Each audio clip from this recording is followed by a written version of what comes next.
Hey guys, welcome to the Dr. Cloud Show. Glad that you have joined me this morning, and I say morning because we're at a different time today. We're trying something. We're listening to you, and a lot of you Central Time zoners, East Coast Time zoners, you like floating around lunchtime, and so here we are. And so we're gonna try this and see how everybody likes it.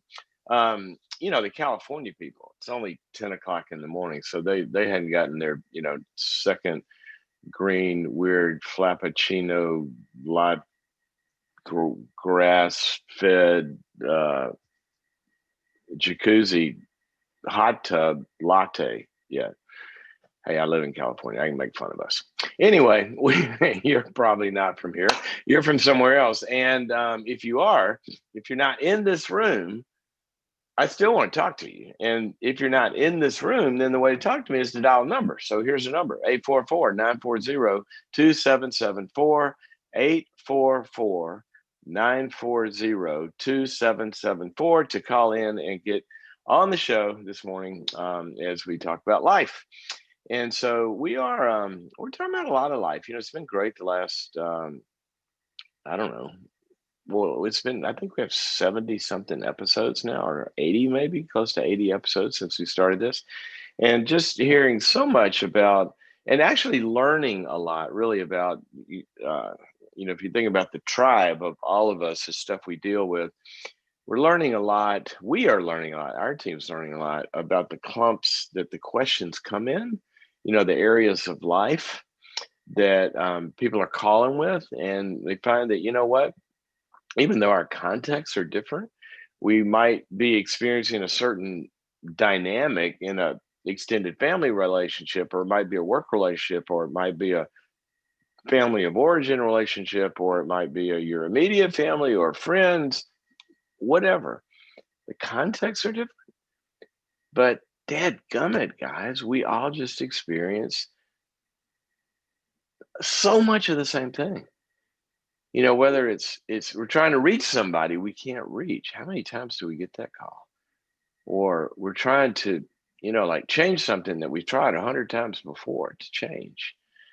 And we need something new and different to do that. So anyway, one of the things that is great about this is we all come together as a big tribe and we do life together. And so that's why I want you also, please, please, please, please share the link with a friend or family or your address book, because we are trying to get the word out. And if we build an audience here, after lockdown, we'll continue to do this. So please do that. Please share the link to the program.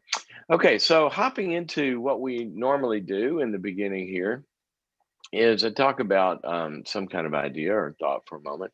And today, what I want to talk about is something that you have heard so much that it probably just doesn't register anymore. Okay, and I understand that because that's what happens. Our minds get inundated with a message to where it's like when a teenager walks out the door, and what does the parent say? Make good choices. Well, you think they stop before they get in the car and go, okay, so what are all my choices that I need to make, and what would be good ones? It's an important message. We hope that message is being driven deep into our kids, but sometimes we just repeat these things. And so today I'm going to repeat it, but I want to wake you up, because this is big deal. It is a big deal. It is a big deal. And it's one that we hear all the time and ignore. And here it is. Well, you just got to think positively. Oh, great. Really? That's what you're telling me?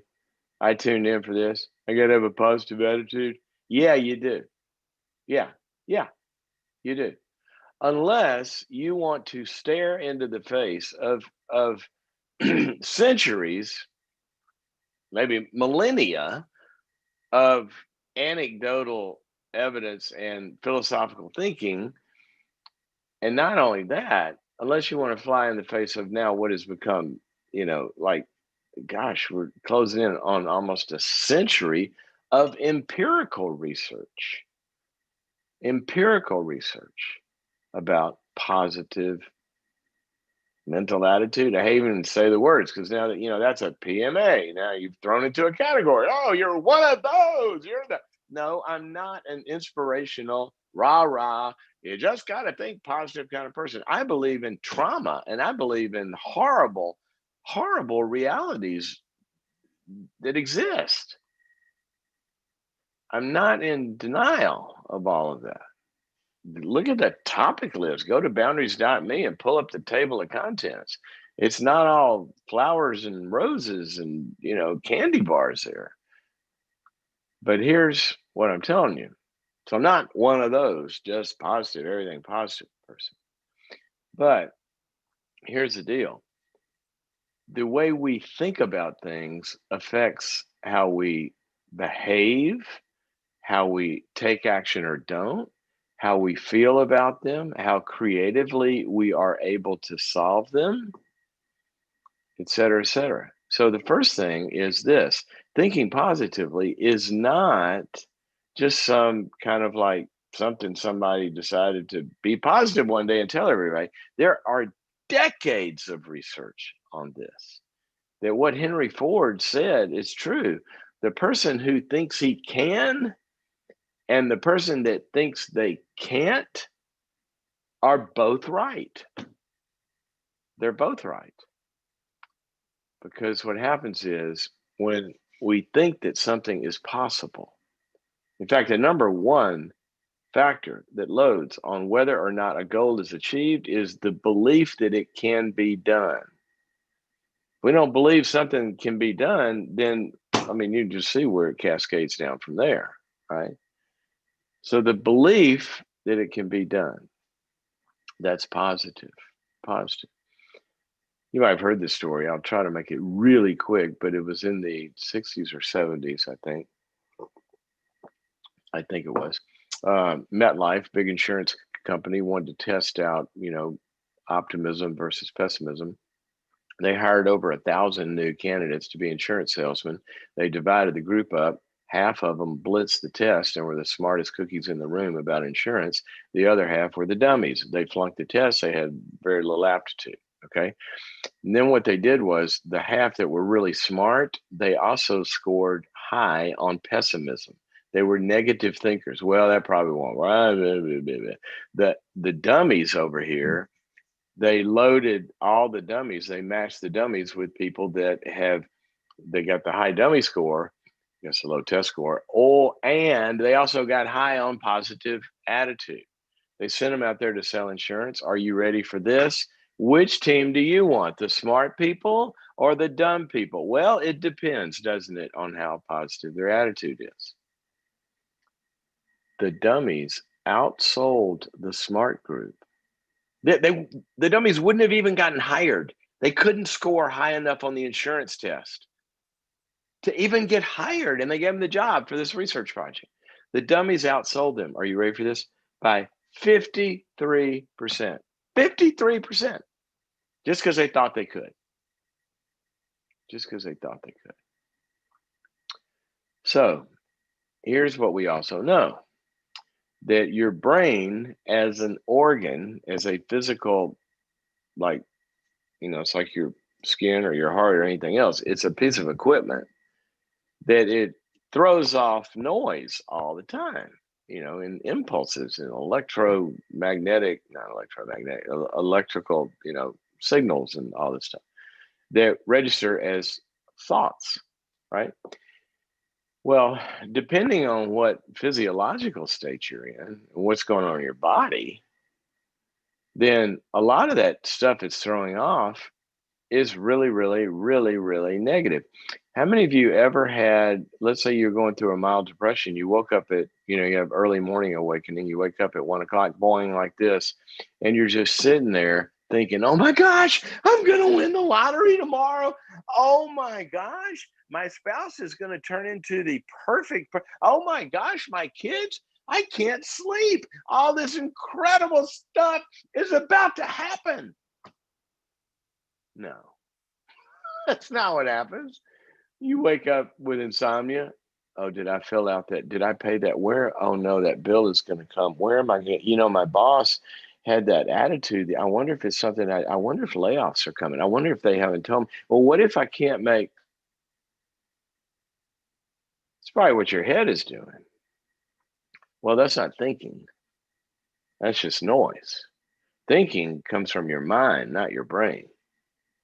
And when we get in our mind, we got to get above our negative thinking. Well, here's what all the research shows that the people that are transforming, it's like the book of Romans says, by the transforming of our mind, when we begin to think, we begin to think with the eyes of faith, with the eyes of belief, with the eyes of confidence that this can be done.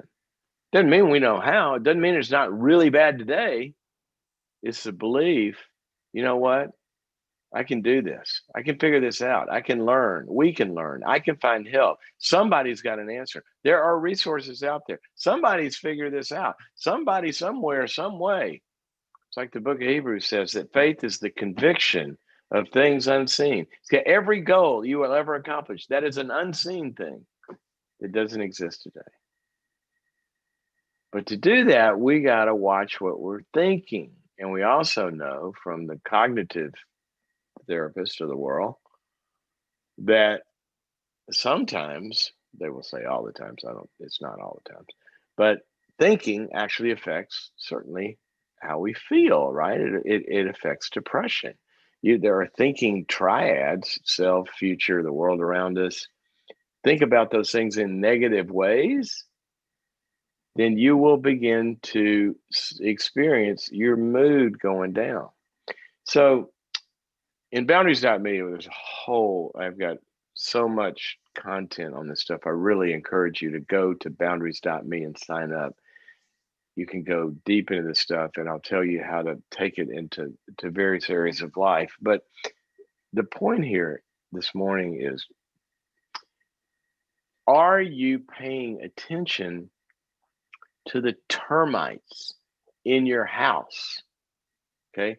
The termites. I heard a termite ad the other day. Are termites, just because COVID's going on doesn't mean they're not eating away your biggest asset, right? If you own a home or your landlord owns your home, have you looked in the walls lately? Because you may be getting chewed into smithereens. Well, that's what negative thinking does. You're done before you start. It's over before they play the first play of the game. Termites, and they're just up there chewing away. And it happens from the moment you wake up, if you're not watching it. So I want you to do a little observational experiment. I want you to watch how you think and what are called automatic thoughts. Watch your automatic thoughts. When you call somebody, okay, and there's some issues going on. When you call somebody, are you thinking, well, they're just going to be bummed, or have you already decided how it's going to go? Have you determined the outcome before you ever show up? Or when you go on an interview, or when you go talk to a sales call, or have you already determined it can't be done, or you can't do it? Do you know that was true in everything you've ever done? Do you know that was true in everything you've ever done? That there was a moment when you couldn't do it? I can't walk. No, you're 8 months old. Well, I can't do algebra. No, you're in the second grade. No, I can't go, I can't drive a car. No, you're 4. Okay. No, I can't work out a conflict with that spouse. No, that's because you've never gone to a marriage retreat and learned how, right? See, so much of life, of course, you can't do it. So what? Once you learn that you can learn, then there are very few limits that we're stuck in that remain. The laws of physics, maybe, but not the jail cells of your head. Come on. Come on. A lot of these prisons come from stuff we're thinking.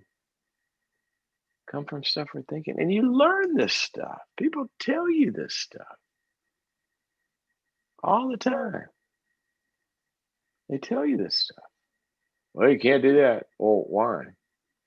Well, you just can't. Well, that's what they say. Yeah. And then people go out and do it every day. People go out and do it every day. I've got a good friend that brought DSL to the world, high speed internet, DSL. And back in the late 80s, he was working with the telecom companies and all the big carriers, Verizon and AT&T, all the big companies were abandoning copper or abandoning DSL. They were going away from DSL. There wasn't going to be any DSL commercially. And he started asking them, why are you running away from DSL? And they said, because copper wire can't handle it. And he goes, why? And they go, well, copper can't handle it. And each one of the companies told him, we found that copper can't handle it. And the world's wired with copper, so we can't do DSL. We can't do high-speed internet through copper wires in that format. And he kept saying, why not? Why not? Why not? Nobody had an answer other than, well, copper can't handle it. So you know what he did? Forbes magazine did an article on this. What does Mark Floyd know that no one else does? He goes out and raises gazillions of dollars, hires a bunch of physicists, locks them in a room, and says, tell me why copper can't handle it. Find out why. I know it can't. I want to know why. Guess what they found? It could. It was everybody's belief that it couldn't that kept them from continuing to look for the right altitude of crunching the data or whatever that made it work. Found out it could work. Well, that was only worth $6.5 billion. That's what I think they ended up selling it for. Oh, it can't work. Oh, that can't be done. Negative thinking. Okay, now that's a big story. Who of us is going to go bring DSL to the world? Not me. I hope you can, but I'm not that smart. But how about whether or not I feel like I can finish a project, or whether or not a relationship has hope, or whether or not I can overcome this depression or anxiety? Okay? Watch your thinking. Watch your thinking. Watch your thinking. That's today's lesson. Okay, don't even get me started on this stuff. I just, negative thinking drives me crazy. You know what I hate? I hate assumptions. I hate when people assume that something can't be done and they don't know what they're talking about. It drives me crazy. You can ask people I work with. I say, well, that one, well, how do you know? Have you been there? Have you asked them? Have you tried it? Have you pushed it? Come on, let's get out of our negative thinking. Okay, 844-940-2774. I will shut up. I'm on a rant. I need to take my medication. Oh, how about coffee? That'll do it. Okay, Ann, calling us from Pennsylvania. Ann, welcome to the program. I love people from Pennsylvania. How are you? Hello. Hello. Now, where Hi. in Pennsylvania are you from? Pittsburgh. Pittsburgh. Yes. Pittsburgh. Have they ever had a football? No, don't go into that. Okay, Pittsburgh. tell me what your question is. How can I help you? Okay, my question is, how do you how do you handle, I guess, when you see a parent that is affecting another parent very negatively, like financially and emotionally? How do you handle that? Because I tend to get in the middle to defend. So, for example, it's my father. I get in the middle tend to defend him when my mom tends to be kind of emotionally abusive and verbally abusive to him. How old they're in their 70s. They're in their 70s. So did this just start? Did she have an illness or brain damage or something that's causing this? Or she does. So she's been nice to him for 40 years, and now she's turned. No. Oh no, that was a real question. Oh no, this has been our whole life. So I talk because I have 3 other siblings. So this has been our whole life. Okay. So this is not a new diet for him. Correct. Okay. So the question is, what can I do? Is there something I should do, or do I set the boundaries. Okay, you know why I'm smiling here, right? Maybe. Tell me why I'm smiling. Not that I want anything Because, bad for your father, but why am I smiling? yeah. Um, Probably because it's not new, so he can handle it, and that I should probably stay out of it. Right? Well, that's not far off from what I was thinking. There's Okay. elements where it crosses over. What I was thinking was, well, obviously he can handle it. He's been doing it for how long they've been married? 53 years. 53 years. So she's been berating him and being negative towards him for 53 years. Okay. Yes. Right. So we know he can handle it. Yes. Right. But that's not what I was thinking. Yes. Well, I didn't say thrive in it. I said handle it. What were you going to say? Okay. Good point. Good point. Okay. Good point. Yeah, that's good. Okay. So here's what I was going to say. I would bet. Now, I'm not a smart guy, but I would bet that your efforts, you haven't just started to worry about dad being on the other end of this berating, or your siblings. Y'all didn't just last week go, you know what, we should try to stick up for him or help him in some way. Is that right? Did y'all just start that That's last correct. Thursday? That's Thursday. No. So how long No. and what have you tried so far? So I think, well, obviously, prayer has always been a part of that. Most of my siblings, though, take a back seat to it. Like they don't come What is around the as much it? anymore.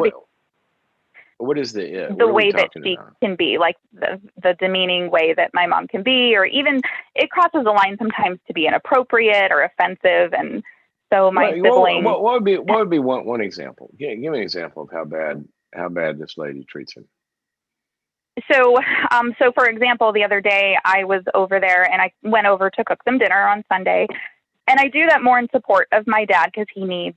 At least my perception is he needs another person in the house to kind of talk to. So I went over, and one of the By the way, things that Ann, my I mom does. wish you were. Yeah. I wish you were my daughter. I want my daughters to take care of me like this when I get old. But go ahead. So she was talking about one of the things that she does is she spends money a little kind of out of control. And that tugs at my heart because my father still works and it strains him financially. And Okay. so she was talking about some spending, and I got in the middle and I was, do you really need that? Is that, I don't, is that something that's appropriate for this time? And she will look at him and she'll either call him names like, you coward, stick up for me, just kind of things like that. And then she'll, of course, yell at me, but I kind of learned to not take it personally anymore. Okay, so kind of argumentative. So is your dad in any danger? Yes. Yes? No, I wouldn't say physical danger. Because here's one of the things that there's a reality called elder abuse, where sometimes when people get old and people they live with or care for them, they can't defend themselves and they're physically or medically in danger. But it sounds like this is kind of squabbling, right? Yeah, this is more verbally, attacking. Yeah. Okay. So give me a question. I think I get it. I mean, there are some things that you can do, but give me a question. So I guess my question is there a certain level that I can step in, or do I just, because the biggest problem I think I'm trying to resolve is it hurts me terribly to see my father in that situation. Yeah. And I try to intervene. And so Right. Is that productive, I guess? Is that productive? Well, you've intervened a lot. Is it productive? No. Okay.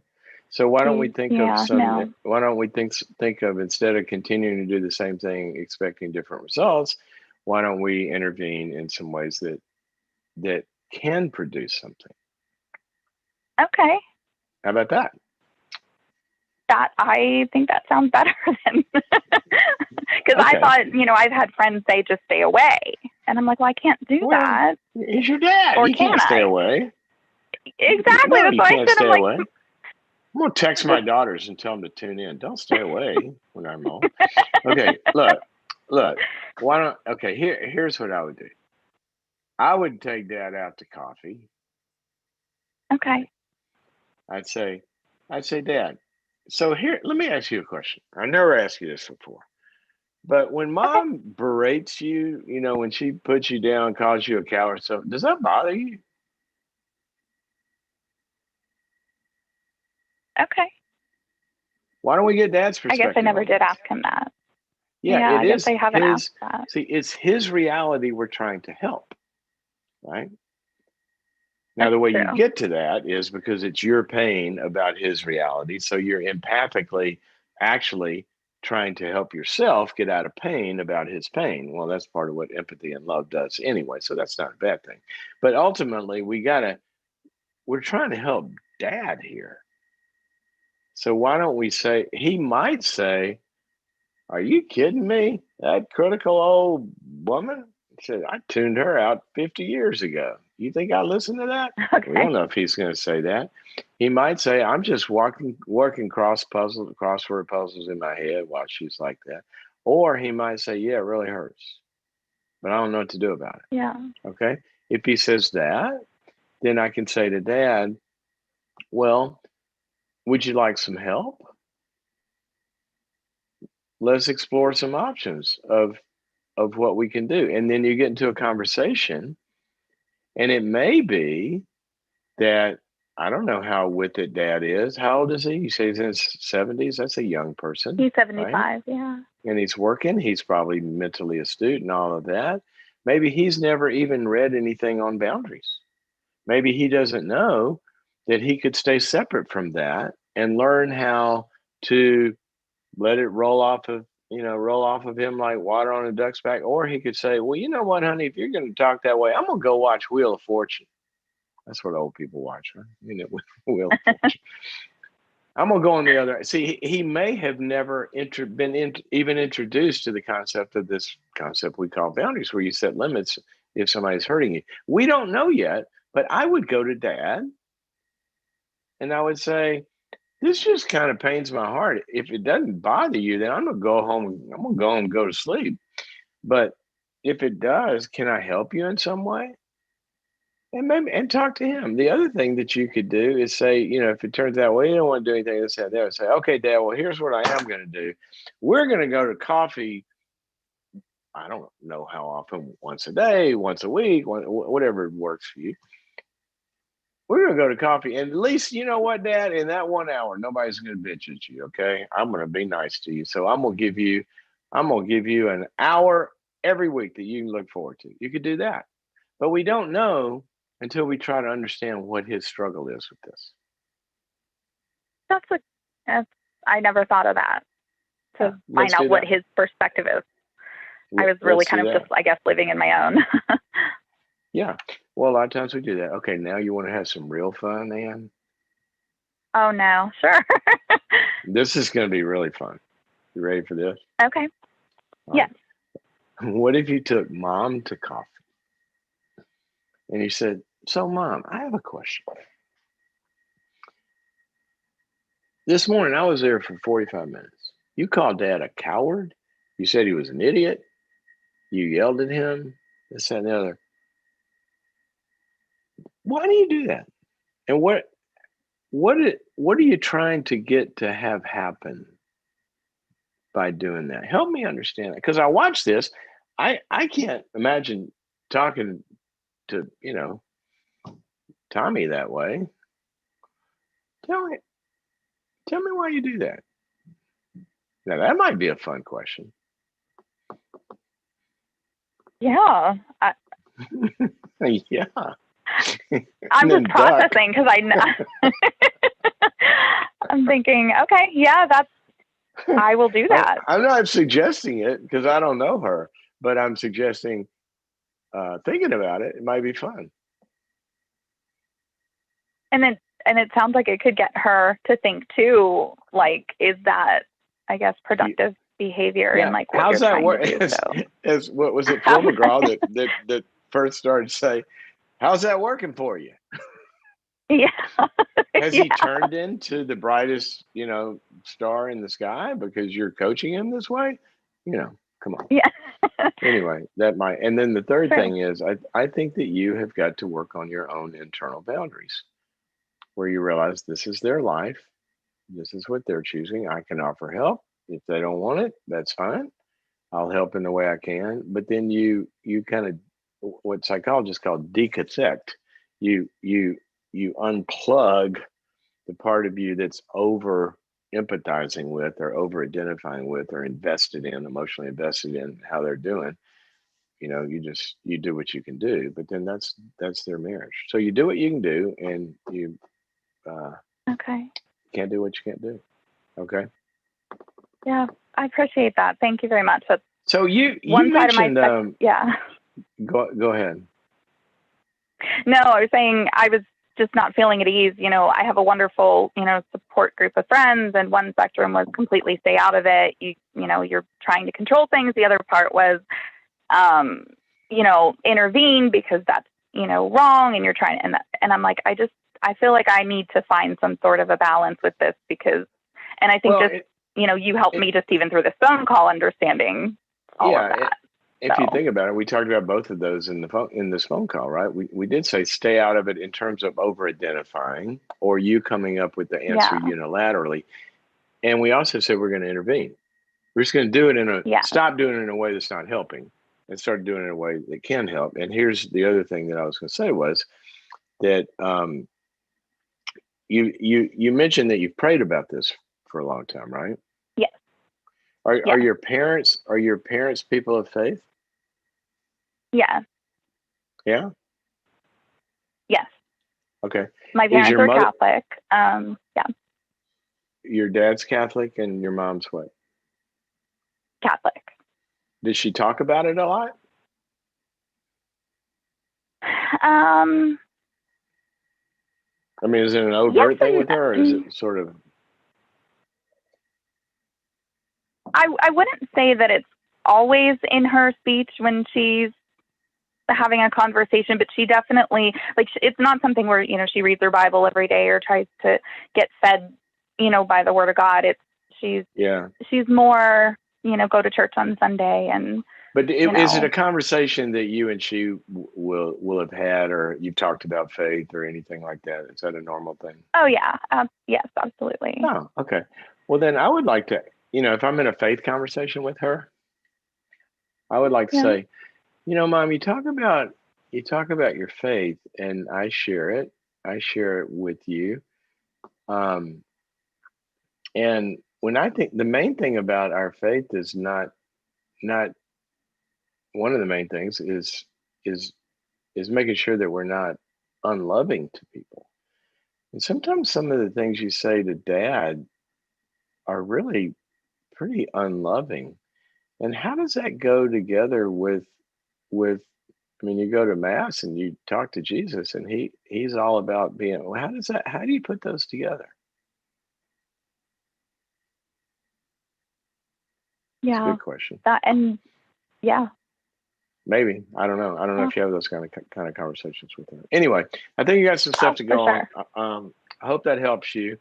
And I'm going to suggest a book to you Okay. that we wrote called The Mom Factor, and that might help you. Actually, you know what? I think they retitled that book. Actually, it may be Our Mothers Ourselves. Maybe you would think I It would know the is Okay. title. Okay. called Our Mothers Ourselves. Our Mothers Ourselves. The Voice of God? Was that what? No, that was the voice of Albie. He's our producer. Thank you, Albie. Okay, let's let's go on. Thank you very And much. thank you for your concern. Usually, I look at the clock. We talked to Ann for quite a bit there, but there was so much in there, right? That we all can identify with, and seeing people that we love who are not loving each other very well. crap.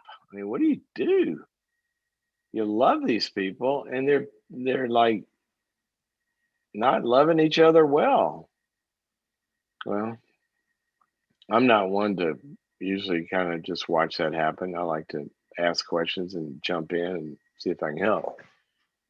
Doesn't always work, but anyway, I like to do that. Okay, let's go back to the phones. Ruth, who's calling us from Nashburg, Tennessee. Ruth, welcome to the program. Hi, Dr. Cloud. How are you?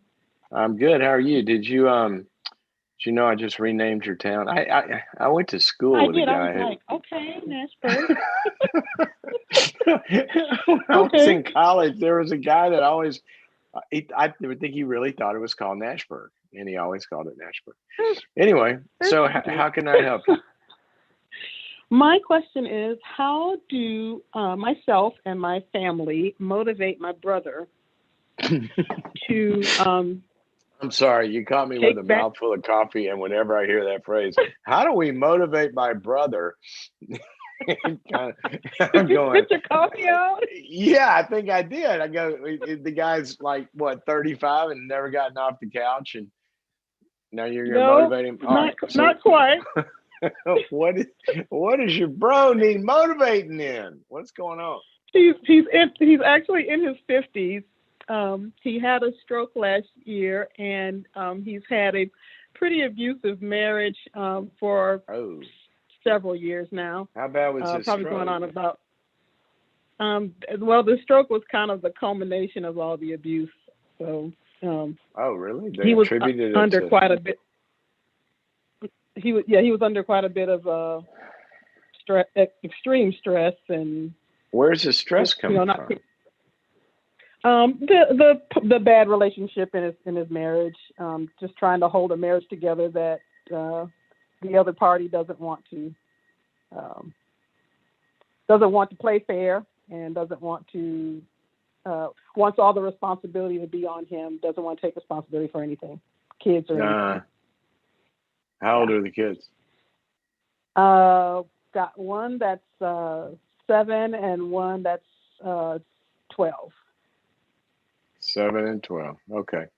All right. So I started laughing early on before you said anything. When you said, "How do I motivate my brother?"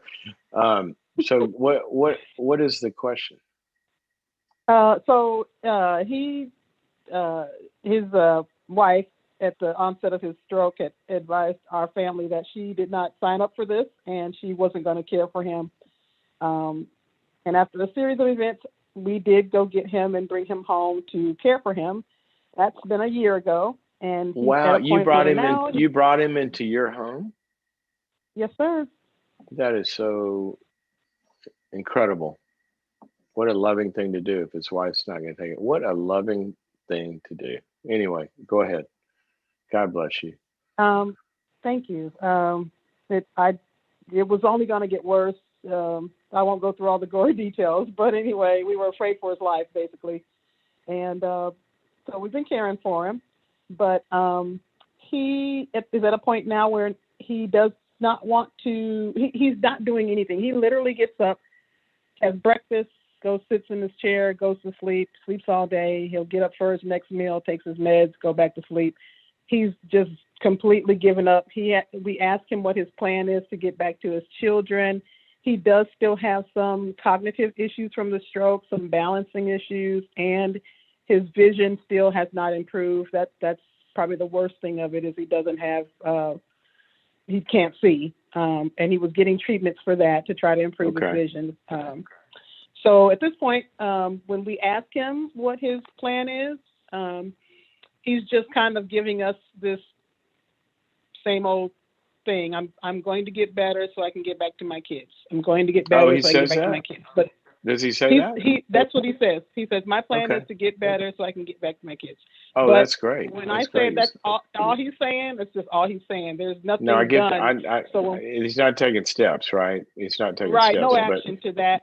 And if you suggest action, or even his doctors suggest, his therapist suggests, we suggest, he refutes everything.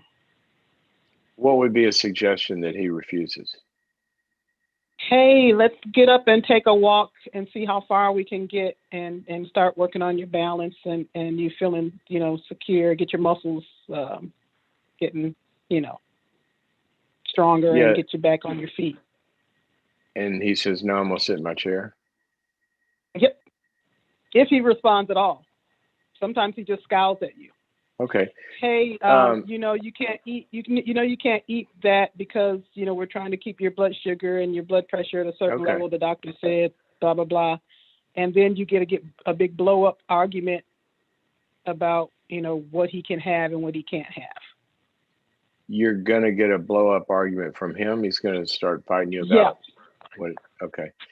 Yeah. So I mean, you've even caught him in the middle has of the he had night sneaking around looking for food. has he had a I'm sorry, what? I said we've even caught him in the middle of the night sneaking around trying to find food to eat, things to eat that we've said he can't have, that he knows he can't have. Oh, really? I can't Mm-hmm. go on a walk. I can't go on a walk to get my balance back, but I can scrounge for gummy bears, Mm-hmm. right? In the middle of the night. Absolutely. Sounds a lot like me. So has he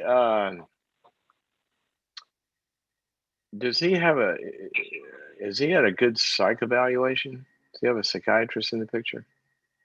He does have a psychiatrist. As far as a full on psych eval, he's never had that, and I don't. Okay, let me take that back. The first appointment he went in to meet his new therapist, he did an eval then, and we were told that. So maybe I don't know what a full eval is. All right, here's what I would do. I would just kind of stop the presses, before you try to figure out what to do. And I would get a meeting with the neurologist and with a neuropsychiatrist. Okay. Okay. Nashville's a big city. You have a neuropsychiatrist there. Okay. Mm-hmm. And so I would describe to them everything you described to me, because the first thing there's two things I'm concerned about. This could be, it's possible, part of this is still part of the cognitive impairment. Okay. Mm-hmm. He's not thinking clearly. But the second thing is that I would really, really just almost bet my shingle on he's depressed. And so I'd want to know if the depression, how's the depression being treated? And if he doesn't have a psychiatrist on top of it, obviously whatever they're doing for the depression needs to be titrated in some way, because he's sleeping all the time, right? And he's got appetite disturbance, and he's got an agitated part of this, and he's not no energy. And so I really, it would be, I could prescribe for you various paths that you could go in, and some of these, and I'll tell you what's going to end up being anyway. You got to add some structure to this. The amount of structure he has right now is not moving him along. We may have to have a home care person come in every single day and drive all this, not the family. Okay. He may even need a facility. He may need that much structure. This may be something a home can't fully provide. And he probably needs some kind of does need some kind of psychological therapy in addition to the psychiatric part of this. But I wouldn't go down that road until I had a good evaluation, because sometimes you're trying to scratch an itch. You don't know what the itch is. Is this neurological? Is it psychological? Is it spiritual? Is it structural? That's been my question. Yeah. That's what I would do. And we can't answer that, but there are smart people that can. Okay. And God bless you for trying to help him. God bless you for trying to help him. And I do hear something good in here. You know what it is? The man is saying, I want to get well. I want to get well for my kids. I would tap into that. I'd bring those kids over there. I would try to, if possible, if safe, if good, I'd try to get him as connected to that goal as possible, and inch him into seeing videos of them and stuff they're involved in. And maybe he can't do everything, but they can come over and, play a game with him. And I would really, really, really, really, really water that, because that's a little theme of hope. The Bible says a desire accomplished becomes a tree of life. He desires his kids. He accomplishes something with them. That becomes a tree that grows. I would drive that as well. Okay. And awesome. he's got a good sister. So I've had two calls. The caller before you, I want to be my daughter, and then I want you to be my sister. I bet I'm gonna pick up a parent here before this hour's over. We're gonna keep trying. Okay, thank you. Thank you. Thank you, Dr. Thank Cloud. you for your call. 844-940-2774 is our number. Let's go back to the phones, and we're going to talk to, is it Heike? Hike? Hake? Hike? I don't know. Well, it says Minnesota via Germany. Now, how do we talk to somebody in Germany via Minnesota? We're going to find out. No, I am from Germany and I'm living in Minnesota.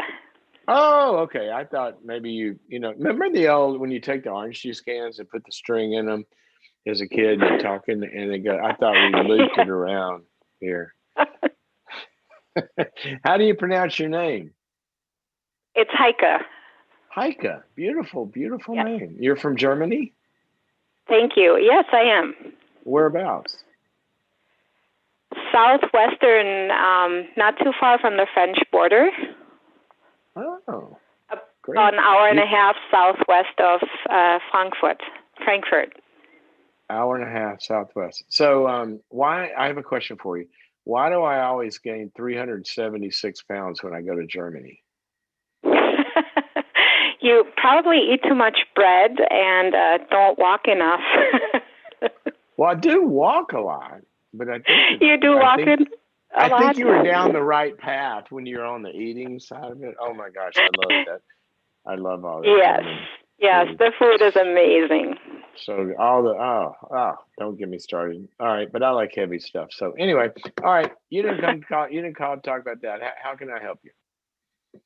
Well, I was wondering, how does one recognize the line between anxiety and preparation? Like, how do I know when anxiety drives preparation? You're German. You're perfectionistic and you're way over the top. Okay. Look at the cars you guys Thank you so much. That's all I'm going to tell my husband. we figured it out. I figured it out. Of course I did. Those cars are amazing. That's awesome. Okay. Everything else you do is amazing over there too. So the line between preparation and anxiety. Unpack this for me. I love this topic. Well, I love to learn, so I love to find things out, and I like to be prepared and do my homework and things like that. But sometimes I recognize that, that I go maybe cross the boundary into going further than I needed to go, and then it turns into an anxiety. Give me an example. Are we talking about you're going to learn how to go skydiving, and so you make sure you understand all the nuances? It might be a good idea.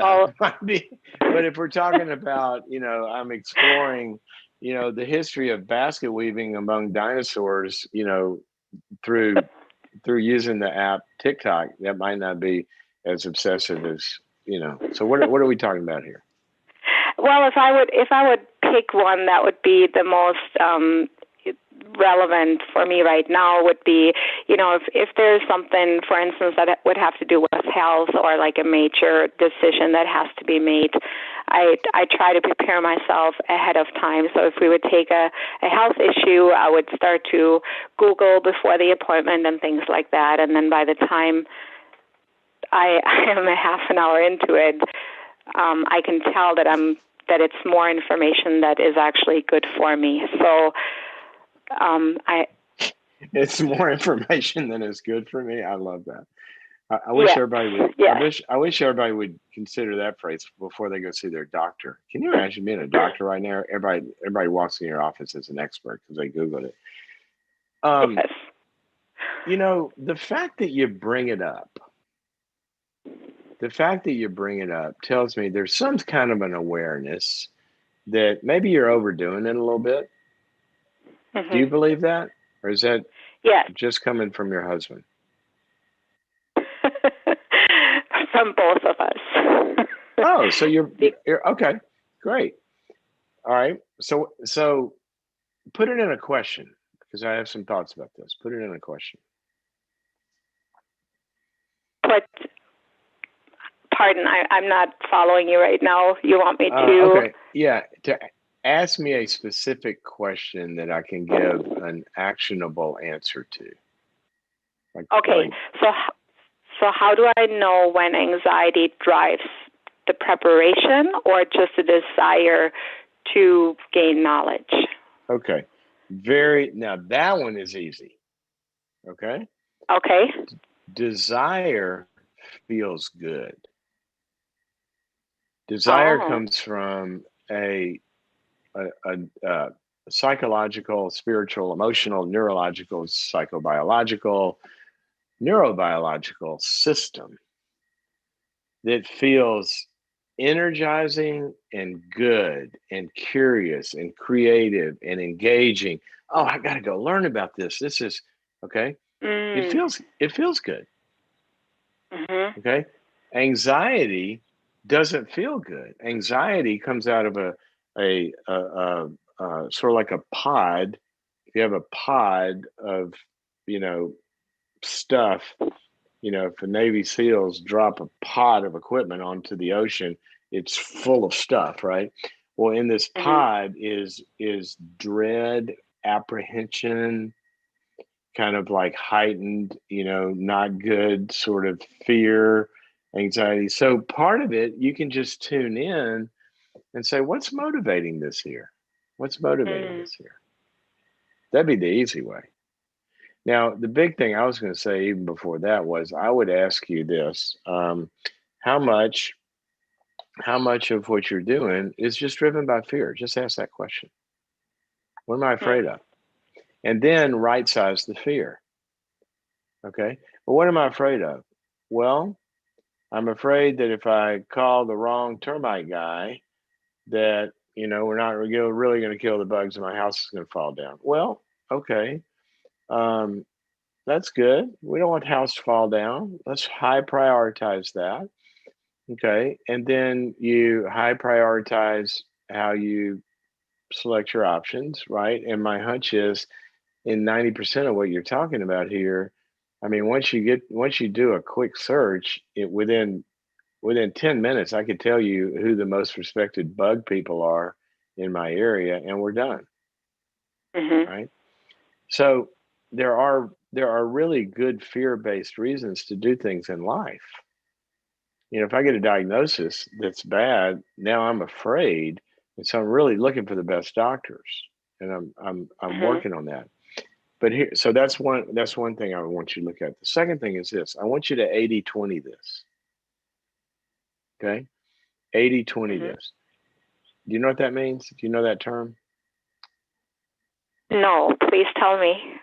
Okay, so it basically means that in anything in life, pretty much 80% of the result is going to come from 20% of the activities.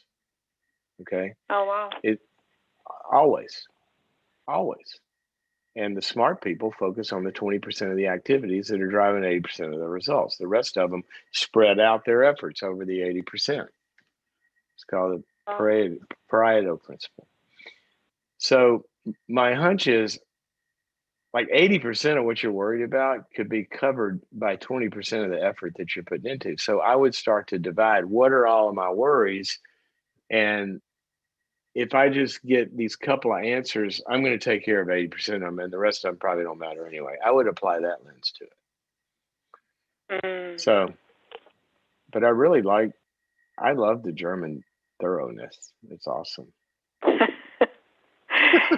So now I've got a mother. It can be a blessing and the curse. Well, it could be, but this is cool. I got a sister, I got a daughter, and now I have a friend who's going to worry about all the things that I don't worry about. So that's great. Okay, so and we also have German Shepherds in common. So. Oh, are you a German Shepherd person? Yes. And I know you have a German Shepherd, so. Well, right now I have a Doberman right now. I've had. Oh, you do? Okay. Yeah, and I've had and been trained in training. I went to dog training. I've raised 4 or 5 German Shepherds, a Rottweiler, Doberman, and now we have a new Doberman. So, but if you love German I know Shepherds, pet hey, dogs. They're all great. they are the best. Okay. Well, did I answer your question? Yes, thank you so much, Dr. Cloud. And I have to say I'm part of the Boundaries in Me, and I thoroughly enjoy that as well. Thank you so much for putting that together. Well, thank you. It's how can I describe it? It's like one of the most passionate things I've ever done is to put that library together of all that stuff. Would it's you, amazing. I haven't talked about boundaries.me, but would you in 20 seconds, would you tell our listeners why should they subscribe to boundaries.me? Sure, I would love to. I hopped on and did the free trial and just to check it out, and I became a member after a couple of minutes because I have found that the information that you give is so thorough and applicable in all different areas of life, and it is for all different learners, because you have the Audible, you have the videos in there, you have the areas where we can read up on things, and so it really, I think it is wonderful for any kind of learner, and the information is amazing for all areas of life. So thank you very much for doing that for us. Well, I thank you, and I thank you for sharing it. I sit on here every day and I try to give it a plug every now and then, a couple of times during each show, but I really don't know what to say a lot of times other than, look, guys, I just tried to take, the areas where we struggle the most and do some small courses about how you can learn about this stuff. You really can't fix these problems if we know the principles. But I never know. Exactly, and I think the one thing is too that I think what is very important is that it really is, I believe, like a lifestyle website to really dive into all different lifestyle areas, the parenting, the grandparenting, the work relationships, the parent relationships, the marriages. I mean, it's not so deeply focused on the psychology for me, which, I mean, it is, but it makes it very understandable. It's not over my head. It's very applicable. Well, we can't be over your head. You got a 190 IQ. I mean, that's back to 82. Not quite. All right. Well, thank you for calling. It's been great to talk to you. And go give your German Shepherd a burger. They love burgers. They just love burgers. And tell them it's from me. Thank you for your call. This is the Dr. Cloud Show. We are, we are out of time. How did that happen? Happens every day. You know what? Maybe one day. And this is kind of, I guess it's really kind of up to you guys or the peeps out there, because there's not much more I can do on this. But maybe one day, if we build an audience and people care, I mean that in a good way, if we're providing something that people want to listen to, I could see where this could be a 2-hour show. If we had, it goes so fast in an hour, but we have to have a lot of eyeballs for that to make it work. So anyway, share the program with everyone and go to boundaries.me, check it out, and see what Heike was talking about there, about the lifestyle issues that he gets into. And also, remember what I said in the beginning of the program, watch your thoughts today. Watch those automatic thoughts and see how you're doing on negative stuff. Do negative thoughts come in and say, let's go have a picnic. Nah, it's probably going to rain. Well, let's go. Nah, she probably want to go. Let's go start a business. No, most businesses fail. Let's go learn a course. No, I'm too old for that. Blah, blah, blah, blah, blah, blah, blah, blah, blah, blah. Let's get rid of that negativity, people. Positive stuff helps. It's real. It's true. And I'll tell you what, I'm positive. Well, I can't say that because I don't know. I could get hit by a truck today. But I was going to say I'm positive about one thing. We're going to be here tomorrow. If I don't get hit by a truck or something else doesn't happen, we never know the future, right? But we will be here tomorrow again at 10 a.m. Pacific time, our new time slot, at least experimentally for a while. Of course, sits on the web for 24/7. You can see it anytime. You can refer it to your friends anytime. But the call-in hour will be 10 o'clock tomorrow Pacific. That's noontime Central and 1 East Coast time for all of you people out there that get to see the sun before we see it in California. Okay, love you guys. See you tomorrow. Bye-bye.